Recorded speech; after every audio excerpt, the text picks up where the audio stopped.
There once was a boy named Chris who loved to meet new kids and play games. But on September 16th, 1988, he got more than he could have ever imagined. It was a normal day, and Chris was sitting on the front steps of his porch.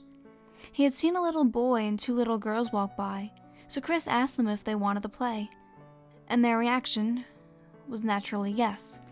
Ricky, the other boy, said that they should play Follow the Leader. Luckily, this was Chris's favorite game. He stepped off his porch and followed the boy, doing several things to mimic his moves. But after a while of playing, Chris noticed that Ricky was taking him and the girls into a forest. Chris got worried and asked the girls where they were going. They just responded, "Follow the leader." After a couple minutes in the forest, Chris seemed to notice something moving, like branches on the trees. Yet he just ignored it and kept playing. Chris was frightened by this thought, but he assumed it was just his imagination. They finally made it out of the woods and into a playground that was inhabited by other children. Chris was relieved and ran over to a slide. He noticed that the other children were walking over to one big oak tree and sitting underneath it. Chris didn't mind this at all, and he continued to play.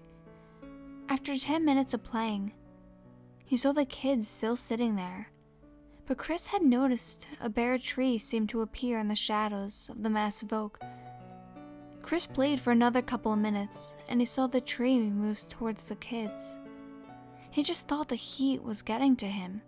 A park employee with a Polaroid camera told Chris to smile while he was on top of the slide, and as he did, the employee snapped the picture and waited for the Polaroid to develop. The employee stamped it with the city seal and gave it to the boy. Chris looked at the picture, and chills rushed throughout his whole body.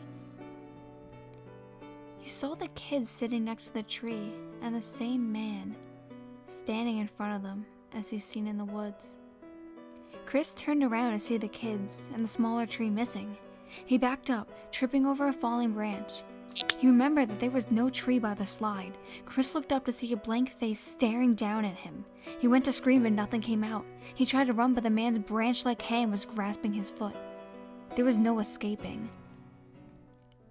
Afterwards, his mother came to the park to find her son completely missing.